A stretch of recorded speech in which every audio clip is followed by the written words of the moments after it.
আল্লাহ পাক রব্বুল আলামিন নবীদের মাধ্যমে আমাদেরকে শিক্ষা দিয়েছেন। হযরতে দাউদ আলাইহিস সালাতু ওয়াস সালাম লৌহ বর্ম বানাতে পারতেন। এই লৌহ বর্মের যে জ্ঞানটা, এই অস্ত্রের যে জ্ঞানটা, ওখান থেকেই আধুনিক অস্ত্রের জ্ঞান আস্তে আস্তে জ্ঞান বিজ্ঞানের চর্চা করতে করতে আল্লাহ পাক রব্বুল আলামিন কোরআনুল কারীমের মধ্যে সূরাতুল ইয়াসিনের মধ্যে বলেন, ইয়াসিন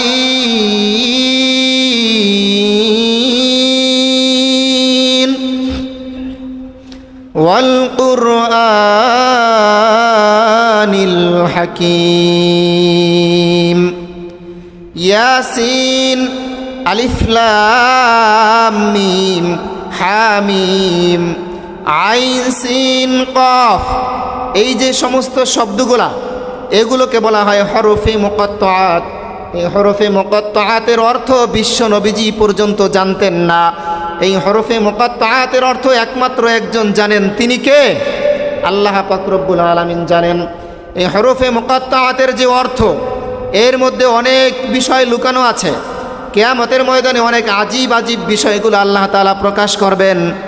এই হরফে মুকাত্তাআতের মধ্যে সম্ভবত এই যেই বিষয়গুলো আমরা জানি না, নবীরা পর্যন্ত জানেন না, সেই বিষয়গুলো সম্ভবত মুফাসসিরিনে কেরামগণ বলেন আল্লাহ পাক রব্বুল আলামিন হরফে মুকাত্তাআতের মধ্যে লুকায়া রেখেছেন।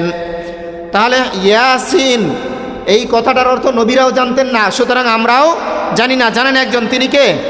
আল্লাহ পাক রব্বুল আলামিন জানেন। তারপরের যে আয়াতটা, ওয়াল কুরআনিল হাকীম, নিশ্চয় এই কোরআন হচ্ছে বিজ্ঞানময় কোরআন।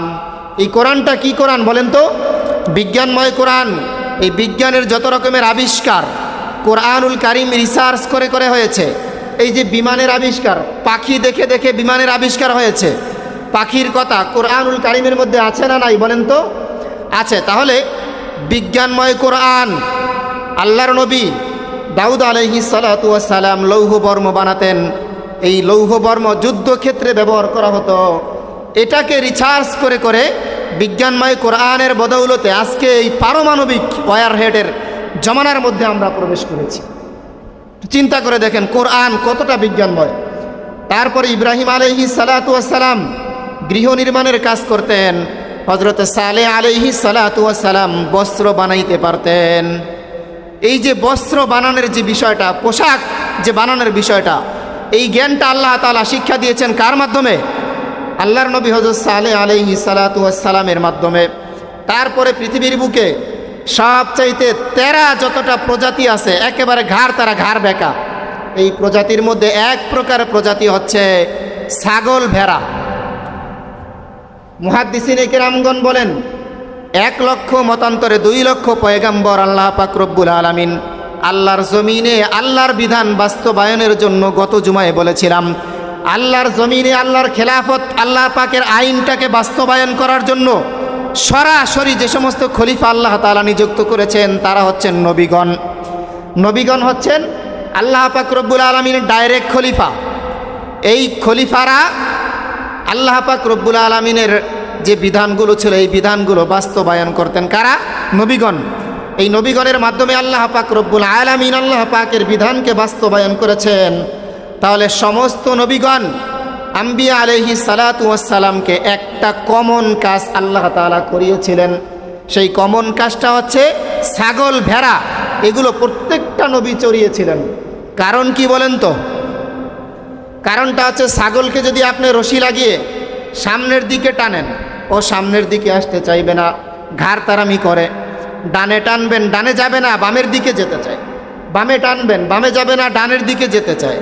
পিছনে টানবেন, পিছনে যাবে না, সামনের দিকে যেতে চায়। তাহলে এটা এই প্রাণীদের স্বভাব হচ্ছে এইটা। এই প্রাণী যারা পালে, যারা লালন পালন করে, তাদের মেজাজটা রুক্ষ হয়ে যায়। বিশ্বনবী সাল্লাল্লাহু আলাইহি ওয়াসাল্লাম স্বয়ং তিনিও এই প্রাণী পালন করেছেন। এর হিকমতটা কি? সমস্ত নবীদেরকে আল্লাহ পাক রব্বুল আলামিন কেন এই যে পশু পালন করাইলেন, অর্থাৎ ছাগল ভেড়া পালন করাইলেন? এর হিকমত হচ্ছে যে এই ছাগল ভেড়া, এই প্রাণীগুলো হচ্ছে ঘাড় তেরা প্রজাতি। এদের থেকেও নিকৃষ্ট মানের, এদের থেকেও চরম পর্যায়ের ঘাড় তেরা একটা প্রজাতি আছে। আপনারা বলতে পারেন? বলতে পারেন? বলেন তো। মানুষ, এই মানুষদেরকে কিছুদিন পরে এই নবীগণ তাদেরকে চড়াইতে হবে। যার কারণে এই ঘাড়তারা প্রজাতি ওই ছাগল ভেড়াকে দিয়ে আল্লাহ পাক রব্বুল আলামিন নবীদেরকে ট্রেনিং করাইছে। আল্লাহ পাকের কত বড় হিকমত, একটু চিন্তা করে দেখেন মানুষ কত বড় অতিশয় অকৃতজ্ঞ। আল্লাহ পাক রব্বুল আলামিন 17 নম্বর পারা সূরাতুল হজ্জের 20 নম্বর পৃষ্ঠার মধ্যে 19 নম্বর পৃষ্ঠার মধ্যে আল্লাহ পাক রব্বুল আলামিন বলেন, ইন্নাল ইনসানা লাকাফুর, নিশ্চয়ই মানুষ হচ্ছে অতিশয় অকৃতজ্ঞ। এজন্য কখনো মন খারাপ করবেন না। আমার ছোট ভাইয়ের জন্য জীবনের সকল উপার্জিত সম্পদ আমি আমার ছোট ভাইকে মানুষ করার পিছনে ব্যয় করলাম। আজকে আমার ছোট ভাই আমার সাথে গাদ্দারি করলো। আমার সন্তানটাকে মানুষ করার জন্য আমার জীবনের সমস্ত অর্জিত সম্পদ এবং সময় আমি ওর পিছনে ব্যয় করলাম। আজকে ও আমার সাথে গাদ্দারি করলো, আজকে আমাকে বৃদ্ধাশ্রমে দিয়ে গেল। এটা নিয়ে মোটেও আফসোস করার দরকার নাই, কারণ আপনার অবদান তো আপনার ছোট ভাইয়ের প্রতি মাত্র সামান্য। আল্লাহ পাক রব্বুল আলামিন যেই অবদান, আল্লাহ পাক রব্বুল আলামিনের রহমতের মধ্যে আমরা গোটা মানব জাতি, not only Muslim but all human being, সমস্ত মানব জাতি, ইহুদি হোক, খ্রিস্টান হোক, বৌদ্ধ হোক, নাসারা হোক, রিজিকটা গ্রহণ করে কার বলেন তো? আল্লাহ পাকের। আবার সেই আল্লাহ পাকের বিধানের বিরুদ্ধে, আল্লাহ পাকের বিধানকে যারা ফলো করে মুসলিম জাতির উপরে একেবারে অত্যাচারের স্টিম রোলার ওই ইহুদি খ্রিস্টানরাই চালায় কি চালায় না বলেন তো? এত কিছু যদি আল্লাহ তাআলা সহ্য করতে পারেন, এর মধ্যে একটা হিকমত লুকানো আছে যে বান্দা তোমরা দেখো আমি গোটা মানব জাতিকে রিজিক প্রদান করি, গোটা মানব জাতি আমার রহমত, আমার দয়া, আমার করুণার কারণে বেঁচে আছে, তারা আমার রহমত পেয়ে বেঁচে আছে, তারপরেও তারা আমার সাথেই গাদ্দারি করে, বেঈমানি করে।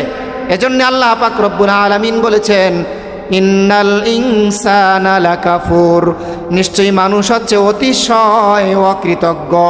তাহলে কখনো আফসোস করা যাবে না, আমার সন্তানের পিছনে, আমার ভাইয়ের পিছনে এতটা সময় আমি ব্যয় করলাম, আমার নিজের দিকে না তাকিয়ে তাকে মানুষ করলাম, কিন্তু আজকে সে আমার সাথে গাদ্দারি করলো। এই বিষয়টা নিয়ে কোনো রকমের আফসোস করা যাবে না, বরঞ্চ মনে মনে ভাবতে হবে আমার দায়িত্ব ছিল আমার ছোট ভাইয়ের দেখাশোনা করা, ওকে মানুষ বানানো, আমার সন্তানকে মানুষ বানানো, এটা ছিল আমার দায়িত্ব। এই দায়িত্বটা যদি আমি পালন না করতাম তাহলে আমিও কেমন জানি আল্লাহ তাআলার কাছে অপরাধী হয়ে যেতাম। আমি আমার দায়িত্বই শুধুমাত্র পালন করেছি। ও যদি ওর বিষয়টা বুঝতে না পারে তাহলে ওর ব্যাপারে জবাবদিহি করতে হবে আল্লাহর কাছে। এই বিষয়টা একমাত্র ওর, কিভাবে আল্লাহর কাছে জবাবদিহি করবে সেই বিষয়টা একমাত্র জানে ও। তাহলে দেখেন, মানুষ আপনার সাথে গাদ্দারি যদি করে তাহলে আপনার কি এই বিষয়টা নিয়ে মন খারাপ করার কোনো দরকার আছে বলেন? দরকার নাই। কারণ এই মানুষ তো স্বয়ং আল্লাহ পাকের 24 আওয়ার্স, 24 ঘন্টা আল্লাহ পাকের নেয়ামতের মধ্যে একেবারে ডুবে থাকার পরেও আল্লাহ তাআলার সাথেই গাদ্দারি করে। তাহলে আপনার আমার অবদান তো সে ভুলে যেতেই পারে। একটু চিন্তা করে দেখেন, আজকে হচ্ছে May 1 ইন্টারন্যাশনাল ওয়ার্কার্স ডে, অর্থাৎ আন্তর্জাতিক শ্রমিক দিবস। এই শ্রমিক দিবসে আমরা যদি আমাদের এই মালিক এবং কর্মচারী আমরা যদি সবাই আল্লাহ পাকের বিধানকে আমাদের জীবনে বাস্তবায়ন করি, তাহলেই কেবলমাত্র মালিকের অধিকার এবং শ্রমিকদের অধিকার বাস্তবায়ন করা সম্ভব হবে, অন্যথায় বাস্তবায়ন করা সম্ভব হবে না।